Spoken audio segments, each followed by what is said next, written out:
एक शिव बाबा, दूसरा नकुल। परंतु बाबा तो उससे साकार निराकार मेल, इसे ही कहा जाता है।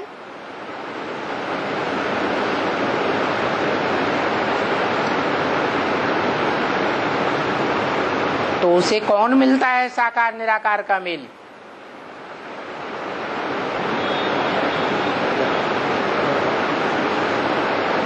है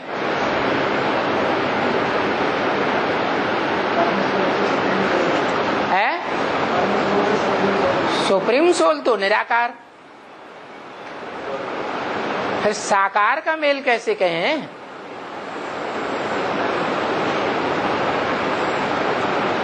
है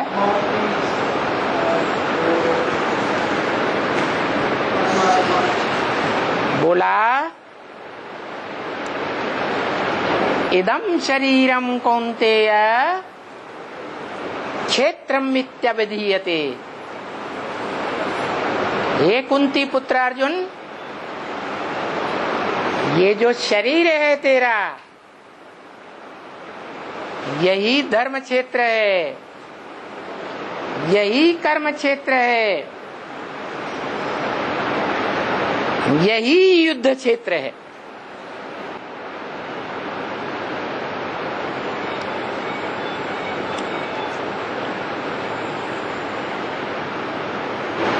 इसलिए इस युद्ध क्षेत्र में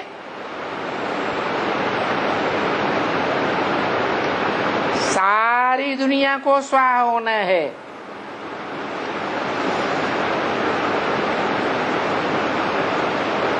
ये अविनाशी रुद्र ज्ञान यज्ञ कुंड का क्षेत्र है।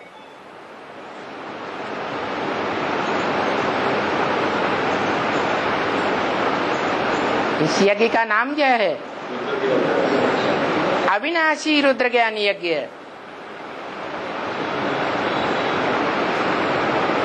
इस यज्ञ का विनाश होना है या नहीं होना है? अरे ये यज्ञ कुंड विनाशी है या अविनाशी है? सारी दुनिया का विनाश होगा, लेकिन इस यज्ञ कुंड का विनाश नहीं होगा। सारी दुनिया को स्वाहा होना है। स्व स्व माने आत्मा, आत्मा माने ज्योति बिंदु। सारी दुनिया के जो भी प्राणी मात्र हैं, जो भी मनुष्य मात्र हैं, सबकी आत्मा ज्योति बिंदु इस यज्ञ कुंड में स्वाहा।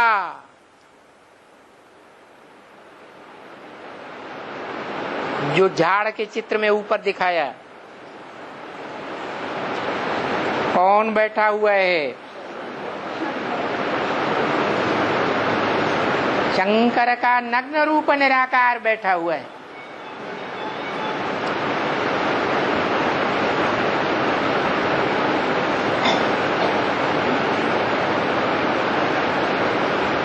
निराकार है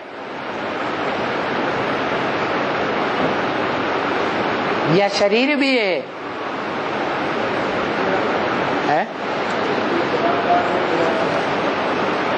निराकार है या साकार भी है? साकार भी है। फिर झाड़ के चित्र में नंगा क्यों दिखाया?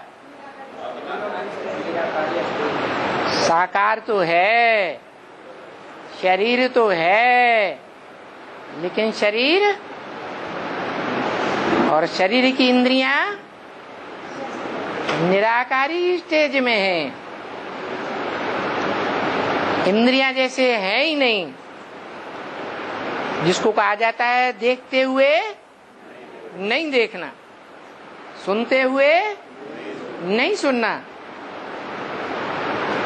ऐसे ही कोई भी ज्ञानेंद्रिय हो या कोई भी कर्मेंद्रिय हो, उस कर्मेंद्रिय से कर्म करते हुए भी जैसे कर्म नहीं किया,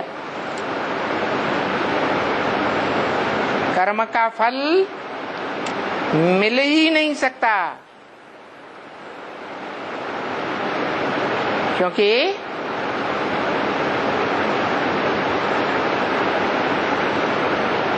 जो शरीरधारी आत्मा है वो भोगी की स्टेज में है या अभोक्ता की स्टेज में है?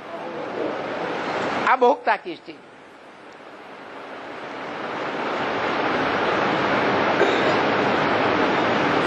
और वो अभोक्ता जब तक संगम युग कायम रहेगा,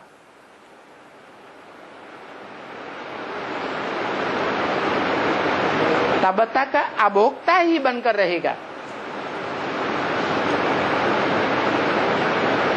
इंद्रियों से भोग भोगने की बात ही नहीं।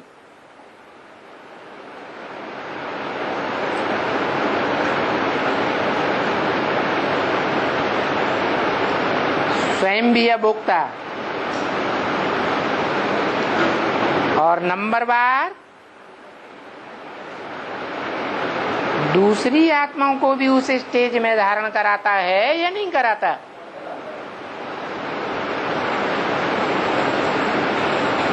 वो ही उसका परिवार है, राज परिवार।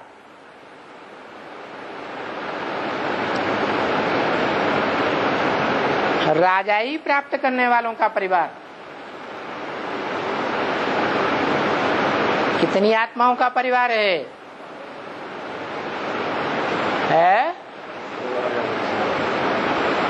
16,108 आत्माओं का परिवार है। जन्म जन्मांतर के राजाएं हैं।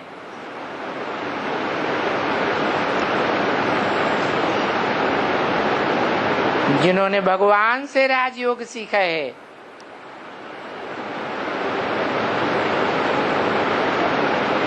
प्रैक्टिकल भगवान से राजयोग सीखा है या निराकार भगवान से राजयोग सीखा है? प्रैक्टिकल शरीर के साथ होता है।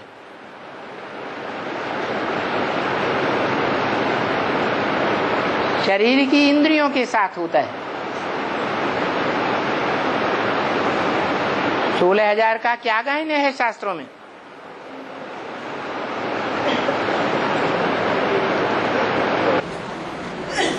है अतीन्द्रिय सुख पूछना हो तो गोप गोपियों से पूछो। इंद्रियों से भी अतीत का सुख, जिस सुख में इंद्रियों की पहुंच ही नहीं है, इंद्रियों से परे का सुख है।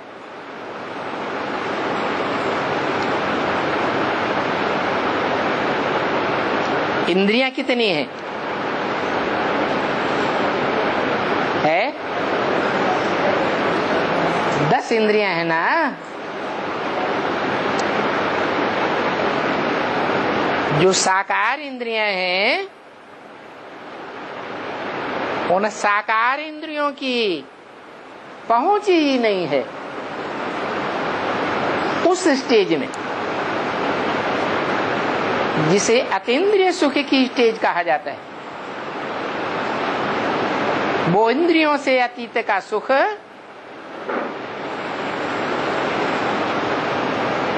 कौन दे सकता है?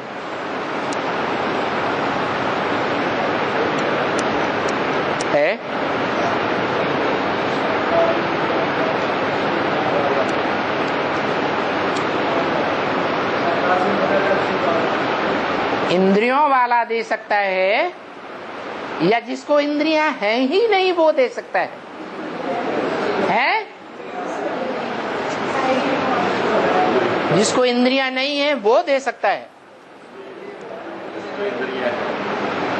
इंद्रियां हैं फिर भी इंद्रियों के सुख को अनुभव करने वाला नहीं। ऐसी मन बुद्धि की स्टेज बनाए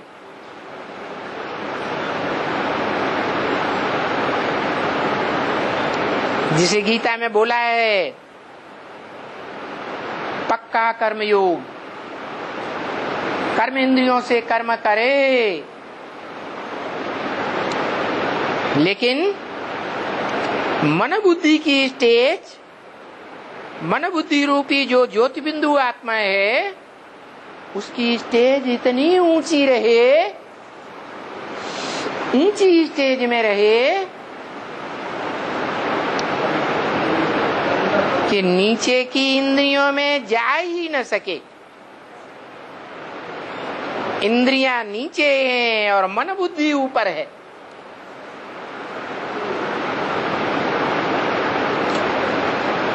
ज्यादा ताकतवर कौन है, इंद्रियां या मन बुद्धि? मन बुद्धि ज्यादा ताकतवर। मन बुद्धि को ही आत्मा कहा जाता है। तो मन बुद्धि रूपी आत्मा ज्योति बिंदु को उत्हरे, उत माने ऊपर, हरे तो माने हरण करके ले जाए, जबरियन हरण करके ले जाए।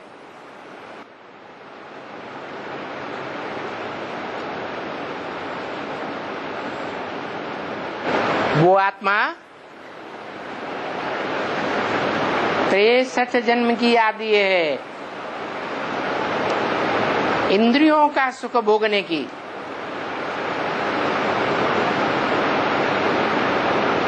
और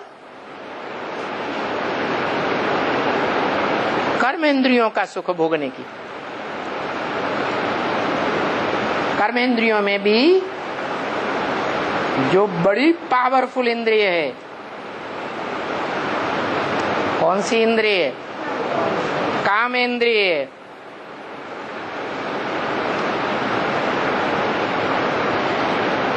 जिसे भस्म करने का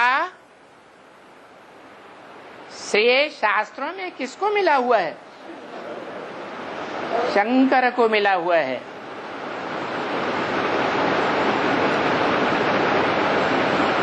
जो शिव समान निराकारी स्टेज को धारण करता है।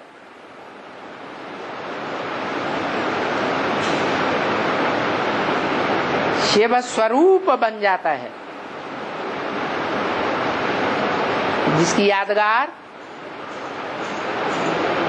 द्वापर के आदि में, सतो प्रधान द्वापर में सोमनाथ मंदिर में दिखाई गई थी।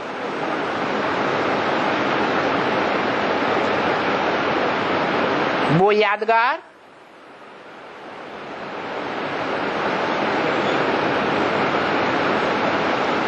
निराकार आत्मा शिव की यादगार है।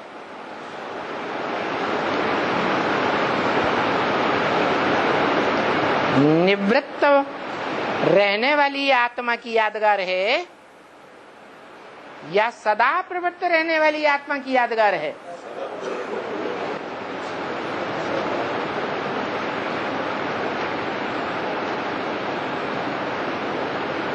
सदा निवृत्त है वो ज्ञान सूर्य।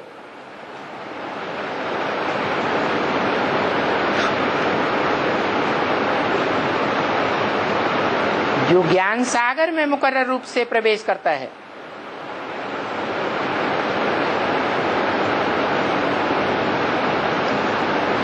और ज्ञान रत्नों का सारा भंडार तिरोहित कर देता है। किसमें? ज्ञान सागर में। इसलिए सागर को रत्नाकर भी कहते हैं। रत्नागर, रत्नों का आगार, भंडार कहते हैं।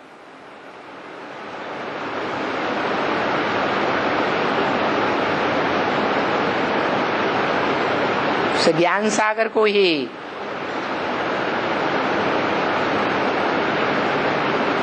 जो ओरिजिनल ज्ञान सूर्य है,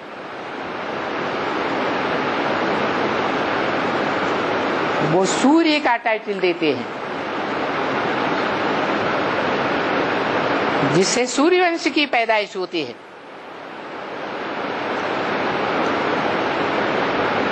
भक्ति मार्ग में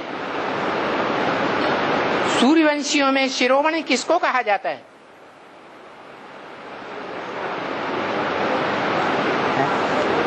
अरे कोई आत्मा है जो भक्ति मार्ग में सूर्यवंशियों में शिरोमणि गाई जाती है, राम। शास्त्रों में जो भी नाम है वो काम के आधार पर है। वो सूर्यवंश का शिरोमणि जो राम है वो क्या विशेष काम करता है? जो नाम राम पढ़ता है,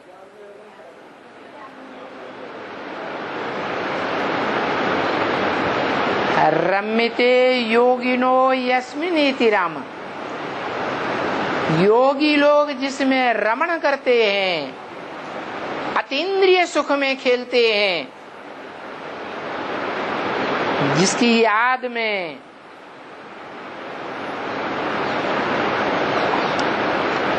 उसे राम कहा जाता है।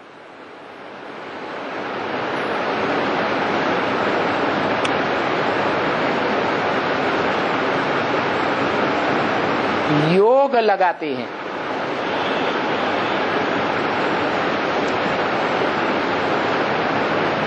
जो बोला है बाप को याद करो, घर को याद करो, स्वर्ग को याद करो, एक को याद करें या तीन तीन को याद करें? है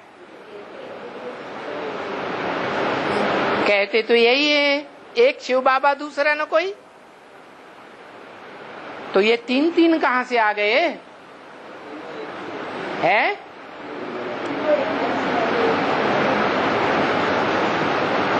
एक में ही तीनों समा जाते हैं। वो कौन है? एक जिसमें स्वर्ग भी समाया हुआ है,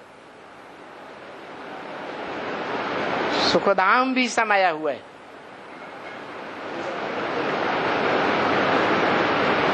शांति धाम घर भी समाया हुआ है, क्योंकि आत्माएं अपनी ओरिजिनल स्थिति में है ही शांत स्वरूप। और वो सभी मनुष्य आत्माओं का बाप भी है। जिस मनुष्य आत्माओं के बाप में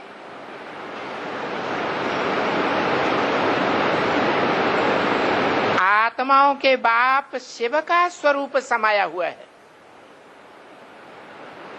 क्या स्वरूप?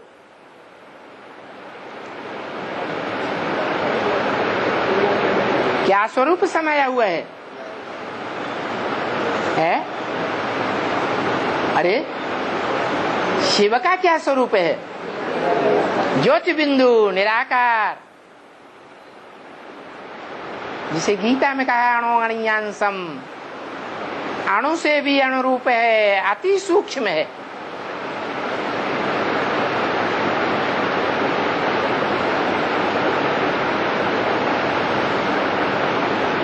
ज्ञान की ज्योति है।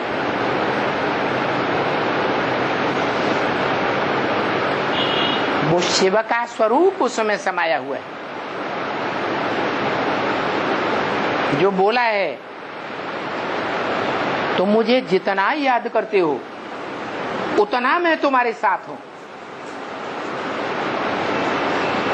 क्या कहा? किसने कहा है? शिव बाप ने कहा कि तुम आत्मा रूपी बच्चे जितना मुझे आत्माओं के बाप को याद करते हो, माने ज्योति बिंदु को याद करते हो, उतना मैं सुप्रीम सोल बाप तुम्हारे साथ हूं।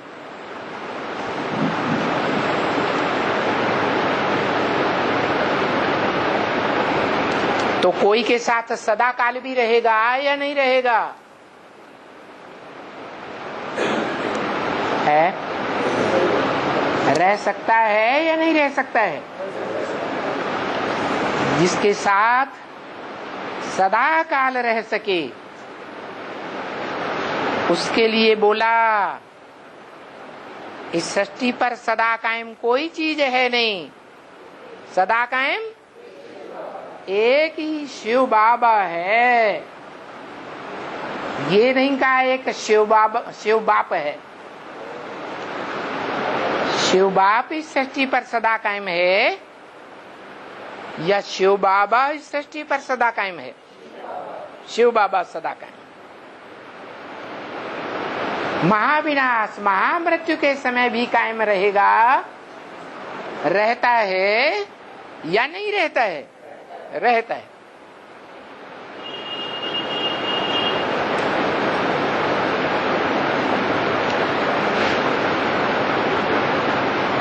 तब कायम रहता है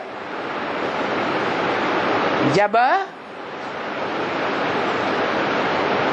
अपनी क्षरित हुई आत्मा को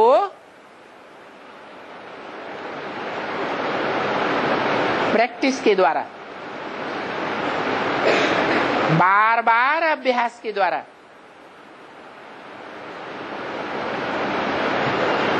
और इस दुनिया से वैराग प्राप्त करने के आधार पर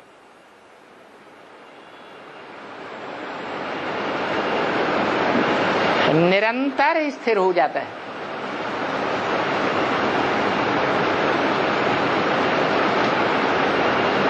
कब तक के लिए? जब तक प्राणी मात्र की आत्माएं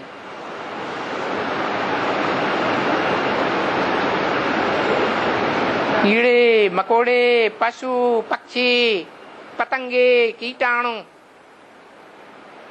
या मनुष्य आत्माएं सब संपन्न स्टेज धारण कर लें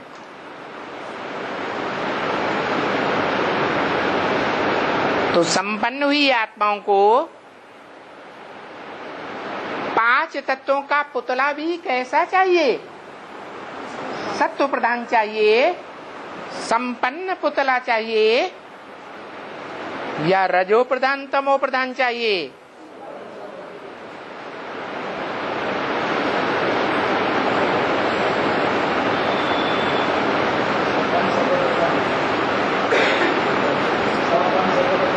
है सत्व प्रधान पुतला चाहिए। परंतु महाविनाश के समय, एटॉमिक विस्फोट के समय, चतुर्थ विश्व युद्ध के अंत में 5 तत्व पृथ्वी जलवायु अग्नि आकाश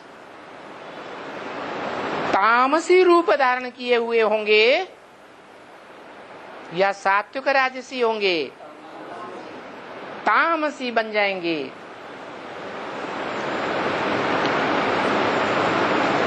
कौन इनको तामसी बनाता है?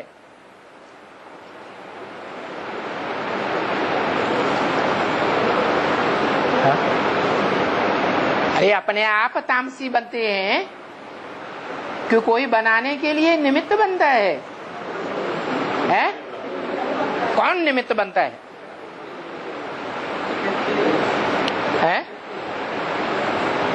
कौन?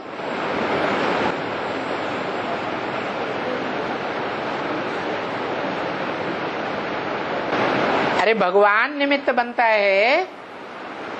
जन्म मरण के चक्र से न्यारा रहने वाला परमेश्वर निमित्त बनता है या मनुष्य आत्माएं निमित्त बनती हैं? मनुष्य आत्माएं निमित्त बनती हैं, जिन्हें नर कहा जाता है।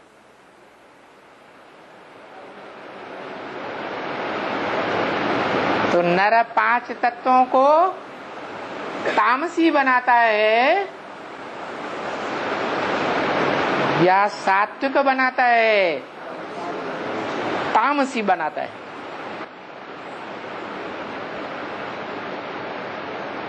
परंतु वो ही नर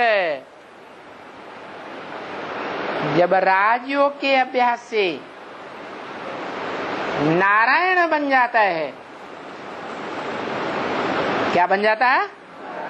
नारायण माने नार माने ज्ञान जल, आयन माने घर, जिसका ज्ञान जल में ही सदा घर है। वो ज्ञान जल के बाहर कभी रहता ही नहीं। सोते जागते कोई भी कर्म करते करते उस आत्मा में ज्ञान समाया हुआ होता है या ज्ञान का अंधकार समाया हुआ होता है। तो ऐसी आत्मा जो अव्वल नंबर में नर से नारायण बनती है,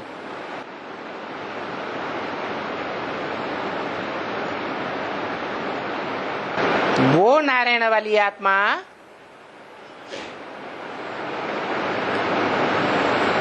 अतीन्द्रिय सुख के वाइब्रेशन से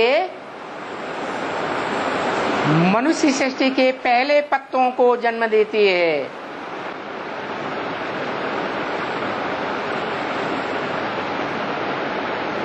इंद्रियों के आकर्षण से जन्म देती है, ज्ञानेंद्रियों के आकर्षण से जन्म देती है या कर्मेंद्रियों के आकर्षण से जन्म देती है? वाइब्रेशन के आधार पर जन्म देती है। वाइब्रेशन को सात्विक बनाने के बाद सारी सृष्टि की आत्माओं को आकर्षित किया जा सकता है।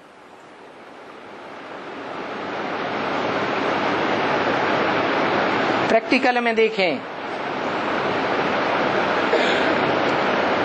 अब तक की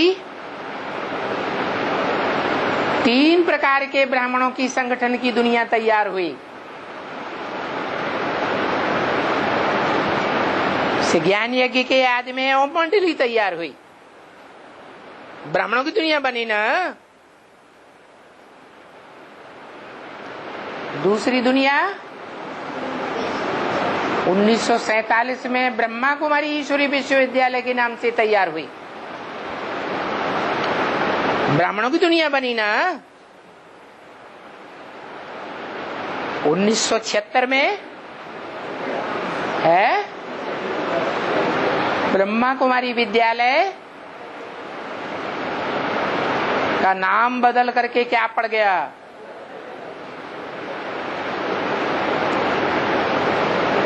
बाप के ब्रह्म वाक्य के आधार पर नाम बदल गया।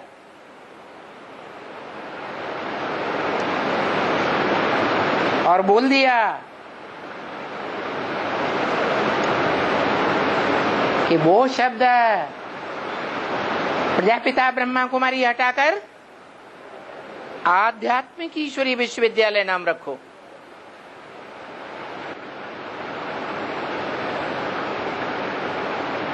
इतना ही नहीं, आगे बोला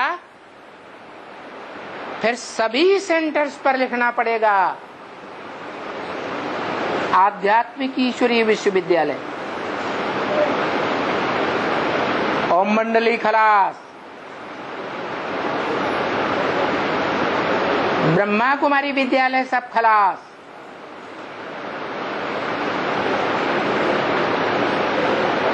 क्योंकि भक्ति मार्ग में ब्रह्मा को ही भगवान नहीं माना जाता, ब्रह्मा को कोई याद भी नहीं करता, ब्रह्मा की मूर्तियां नहीं बनाई जाती, ब्रह्मा के यादगार मंदिर भी नहीं बनाए जाते पूजा करने के लिए। तो ब्रह्मा कुमारी विद्यालय सदा काल कायम रहेगा? है? नहीं रह सकता।